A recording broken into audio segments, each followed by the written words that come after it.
Ladies and gentlemen, as if life couldn't get any better, it's time once again for the Pipe Podcast with my man, Crispin, Cruz, and the Deej. I can't believe they're letting us do this again. Isn't this awesome? It's so awesome. I can't believe it. Hey, why don't you tell everybody what the Pipe Podcast is? Why do you keep pushing that over to me? I already Because know. you won't remember. I know. It's prospecting. Yes. We talk about sales initiatives. We talk about sales process, and we talk about experiences. That's what we talk about. You nailed it. And it should be fun the whole way through. That's right.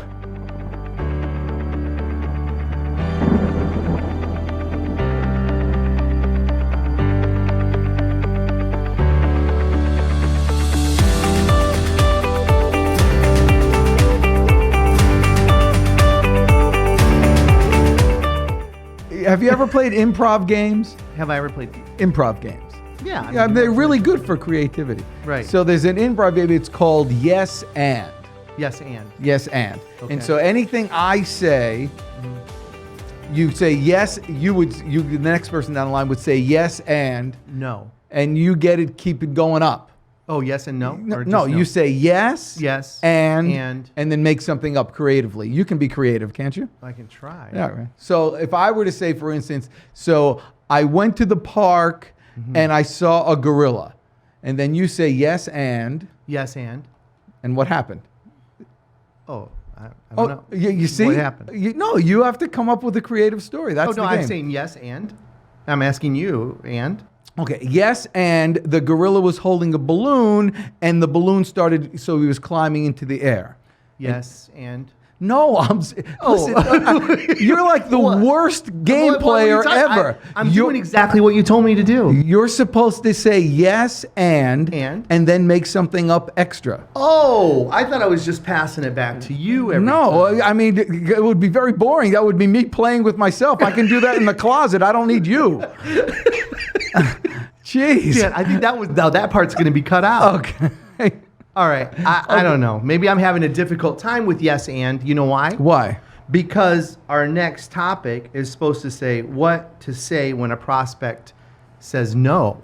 Well, that would have been a perfect segue if you play. Usually you're good at playing off at where I'm going here. I know, but this time you were absolutely awful. I know. Okay, so that was terrible. I was being obtuse. It actually. Have you ever seen the movie Shawshank Redemption? Yes. Shawshank. I was being obtuse. Yes. Dan. Well, I am on purpose. I am being acute, and I'm asking you. You are cute. So play. You are kind of cute.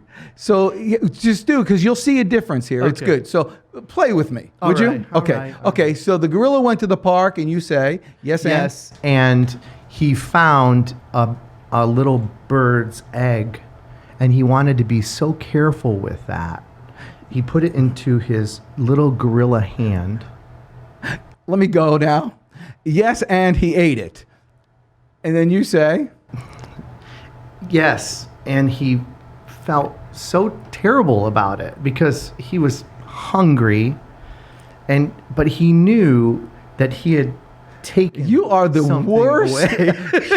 I mean, this is crazy. The point is, I'm trying to get to a point where I'm going to say, no, he didn't. Oh. Which would end all creative thought. Oh. Because no, when someone says no, it just ends. When you say that to yourself, like, no, I can't, you can't. Right. And so in that section, when you're thinking about yourself, no is about the worst thing you can say. So it's not like, why can't I get this? Instead of saying, how can I get this? When you say, how can I get this, you're open to the whole world. You have all sorts of creativity. But when you say, why don't I have this? You'll come up with those same reasons why you won't. So it's terrible to say no to yourself. But in a sales situation, it's not all that bad when you hear a no.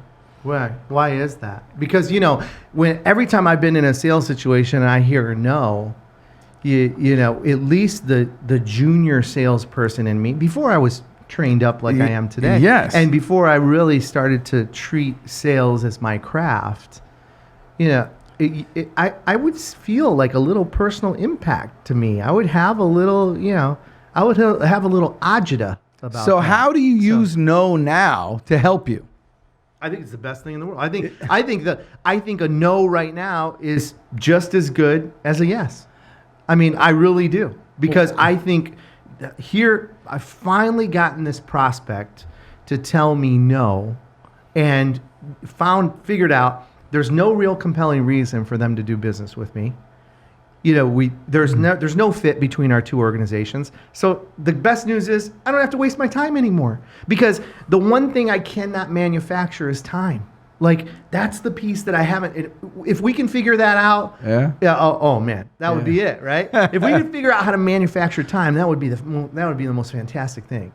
Yeah, but unfortunately, it's the thing I have not been able to figure out yet. So, getting your prospect to a yes or a no quickly is very, very important.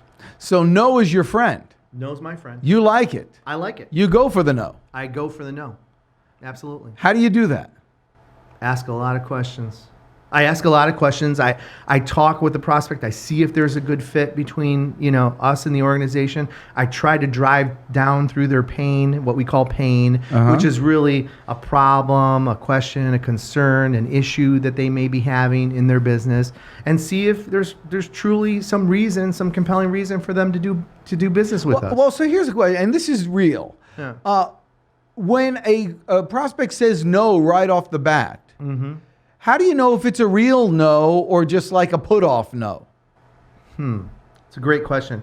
I mean, first of all, let's get one thing straight. What? Prospects lie, and they lie all the time. Can you say that one time for me? No, I don't want to be bad about what prospects. What are you talking about? Yes. How I was taught was this. Oh, this should be good. Yeah. Buyers are liars. Yes. And so are you. Oh, so that's so much better. Yeah, everybody lies. Everybody lies. But everybody lies. Yeah. I mean, in fact, just as a guy, we do that. If we get together, even you and I, who know each other and like each other, we get together and we just hang out for a little while. We're going to start telling you war stories. Yeah. Every one of those war stories is a little bit embellished. Right. Every one, and we know it. Absolutely. And it's fine. And then your spouse comes along and says, no, it's not. That didn't happen. Right. They always ruin the whole thing here. Right. But guys will lie to each other. Right. And I think that happens in sales situations too. So when they say no, they're not saying no to the product or this. They're saying no to something else. I don't know you enough. I don't trust you enough. I don't like you enough. That's right. I don't have a compelling interest. Yeah. Even if I did have a compelling interest, if those other things aren't strong enough, if I don't like you, trust you, and know you enough, it's going to be a no. That's it. Here's the other thing, is that, remember, the first thing that the prospect tells you, maybe I'll say it a little nicer. Say it nicer. All right. The first thing the prospect tells you isn't always the truth.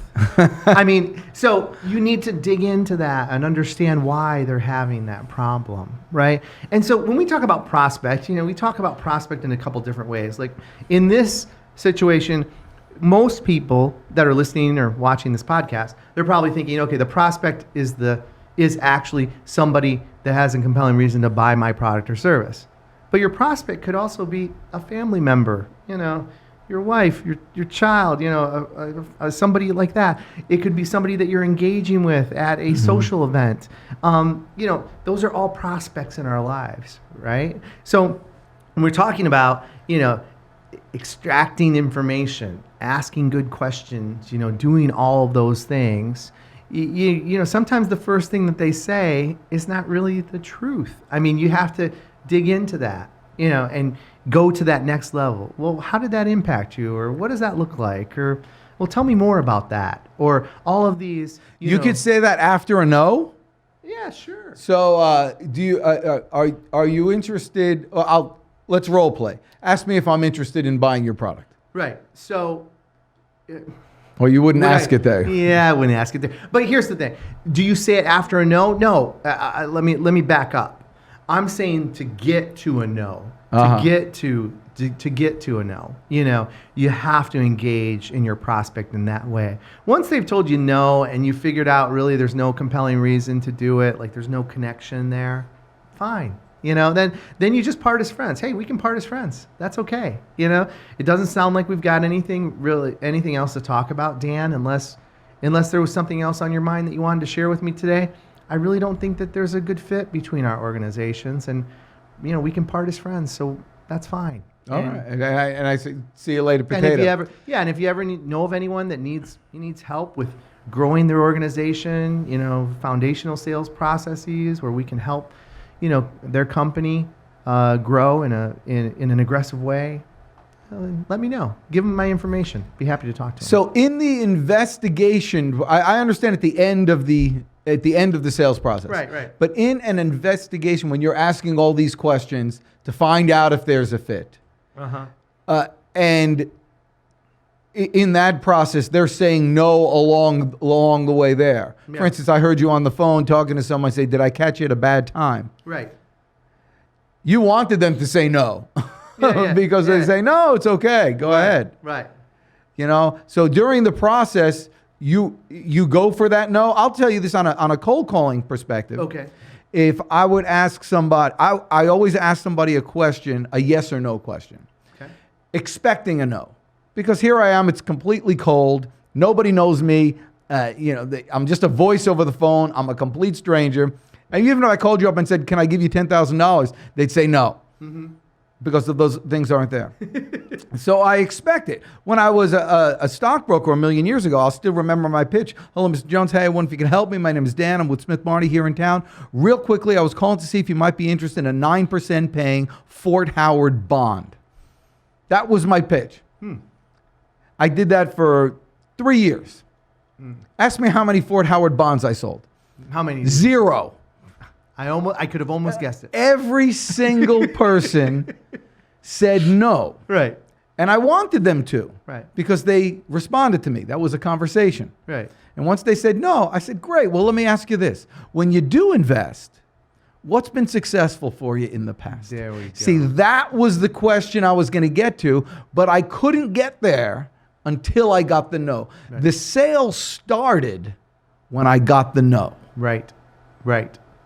See, so there's a couple components to that too. What really is a no in a sales event? People think of the actual verbalization of a no, right? No, I'm not interested. Leave me alone. Don't call me back. Whatever that sounds like. But isn't a no also when you're starting, that conversation with a potential prospect, and then all of a sudden the next thing you hear is click? I mean, isn't that a form of no as well? That's right. Right? So you're sitting there and you're listening to the dial tone, and then you ask yourself, well, what do I do to try and combat that? Right? The click? The click. Yeah. And so part of that scripting that's so important, and to try to get your prospect and to try and increase that engagement, what does that sound like? Well, to me, it sounds like this. When you're engaged with a prospect and you do your opener, and then you say, hey, listen, Dan, I'm not here to wreck your schedule. Okay, I just need 30 seconds of your time to tell you who I am and why I'm calling, and that at any time anytime you don't think there's a good fit between us, you can hang up the phone on me. Does that seem fair?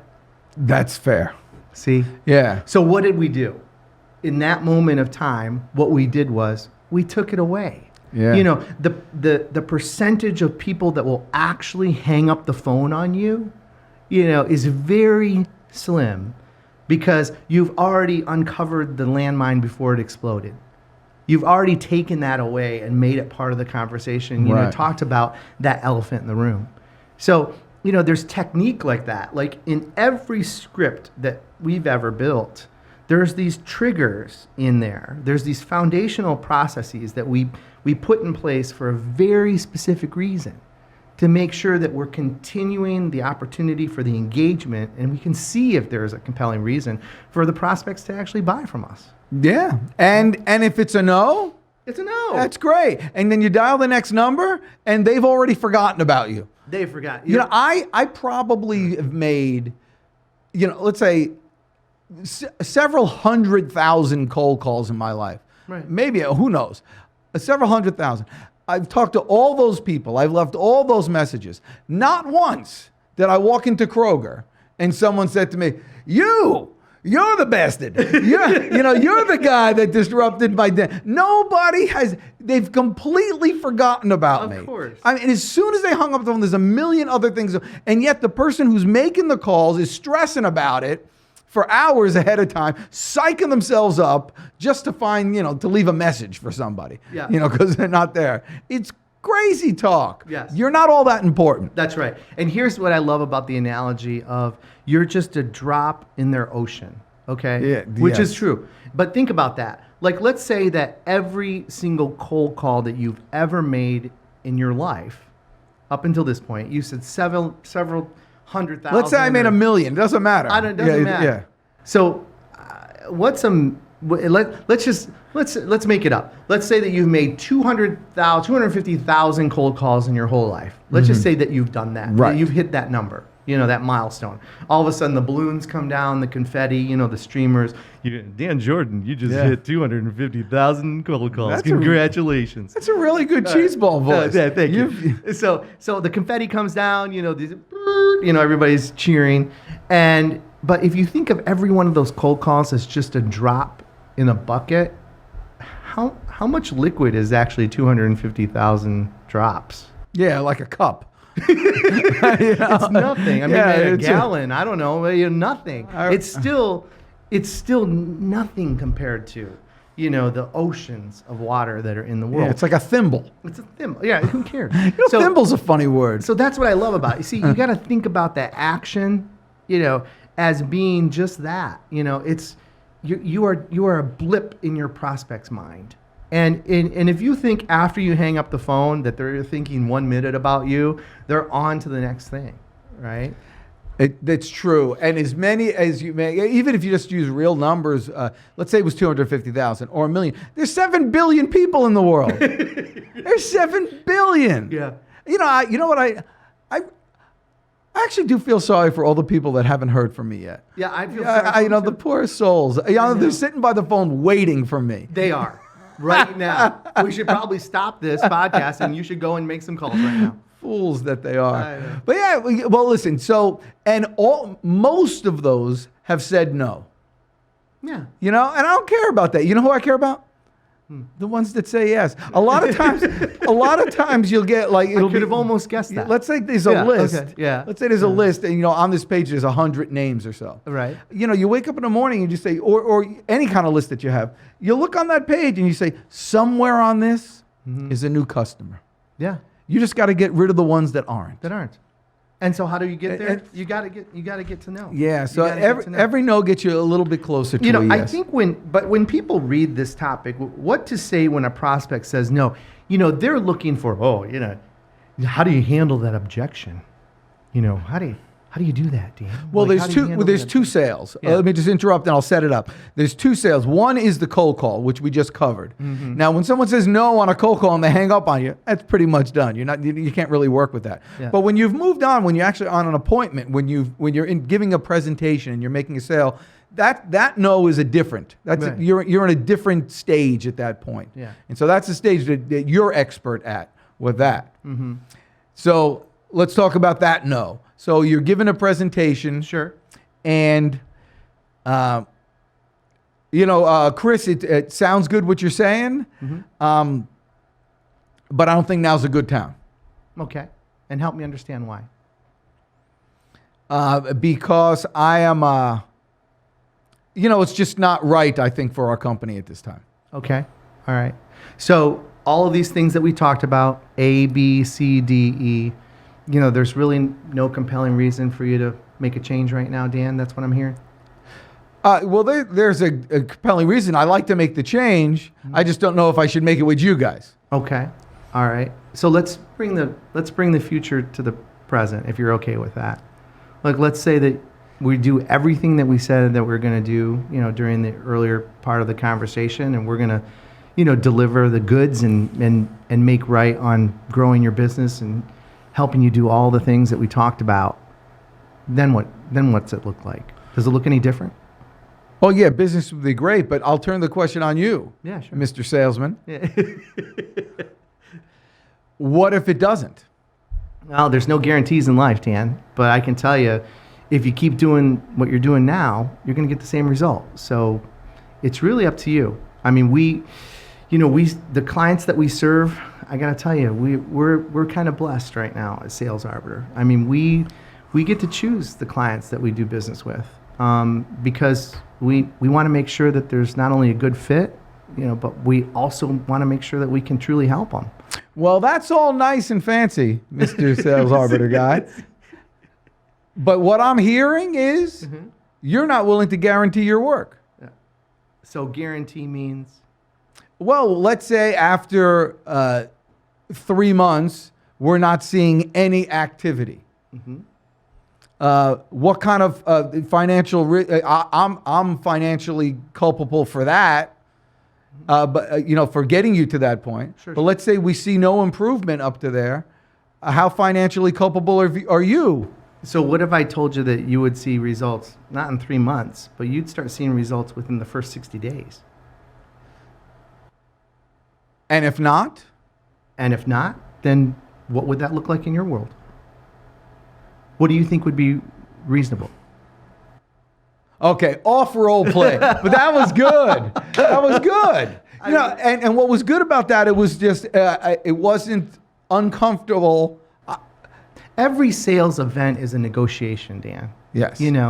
And see, I've got my mom and my kindergarten teacher screaming at the top of their lungs saying, just answer the question, Chris. Answer the question.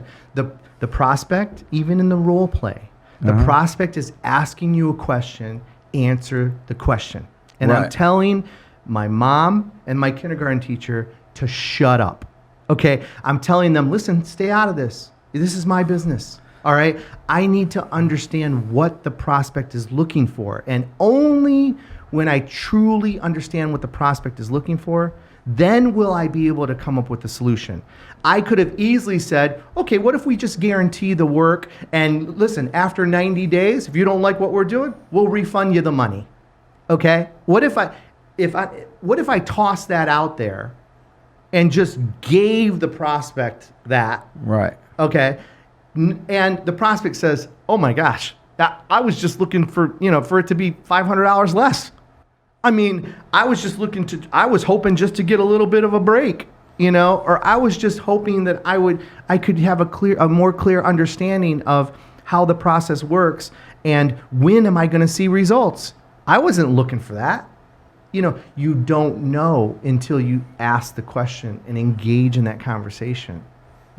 Don't also let the prospect take control of the sales event and pin you up against a corner. And, like you're in a boxing match and you can't get out of the corner. I mean, don't let that happen. You need to be engaged with them toe to toe all along the way and doing it in a professional way, because you're just trying to explore how you can make a connection.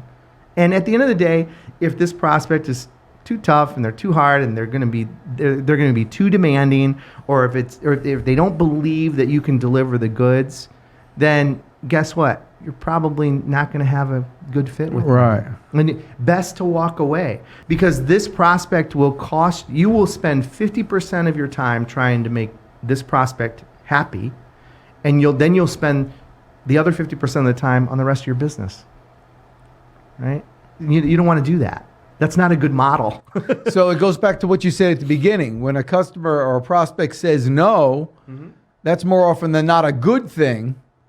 So you're not spending time with that person. Because you could kind of bend people and twist people. Right. But it's a lot easier. Sometimes, and this happened yesterday, someone who you've spoken with a long time ago, after a while, their situation changes and they call you back. Or if you lose a customer and then just you're very pleasant with them and they go to somebody else and then they come back. That happens more than people realize. Yeah.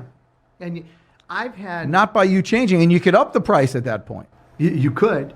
But if it's only... And I love this line. Like, I love using this line because people, and I've had it happen to me in many different sales events that I've been part of, where a prospect will come back and say, well, what's your price? How much is this going to cost me? All that stuff, right? And you're like, I don't know. probably more than you can afford. You know, I mean, and I make a joke of it. I laugh, you know, and I set it up that way.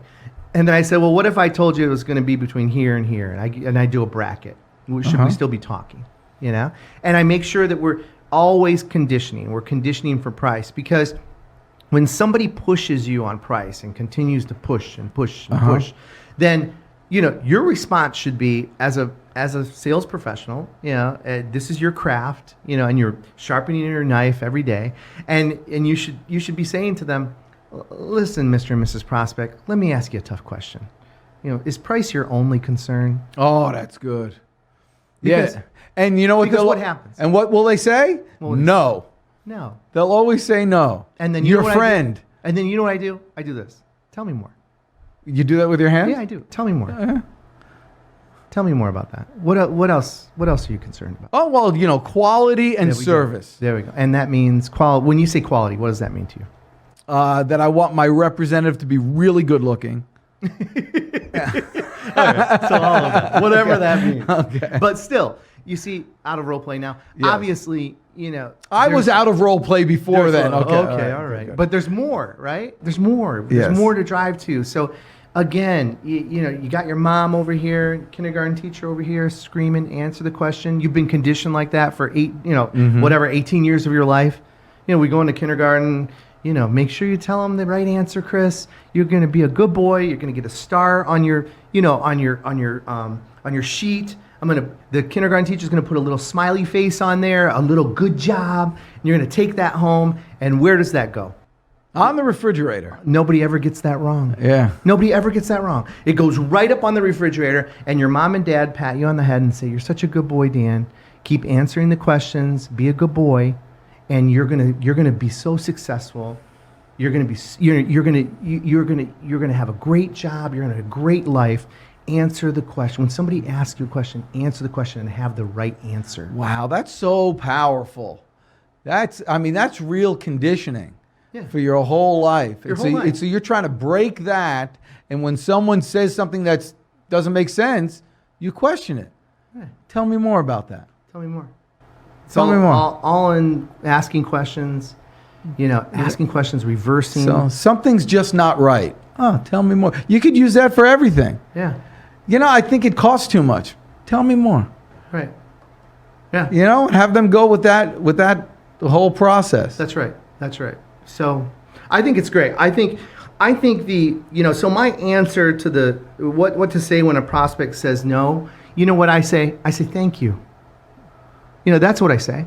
I mean, honestly, if I really want to know, if I've done all the things that I could do on the front end of the sale and in this engagement that I'm having with them, if I've done a really good job at qualifying or disqualifying this prospect, and I've done a really good job at trying to figure out whether or not there's a compelling reason for us to do business with one another, and if I've done a really good job at trying to understand what their pain looks like and what their issue, problem, question, you know, concern is, all of that, and we still get to that point, then you know what I say? I say thank you.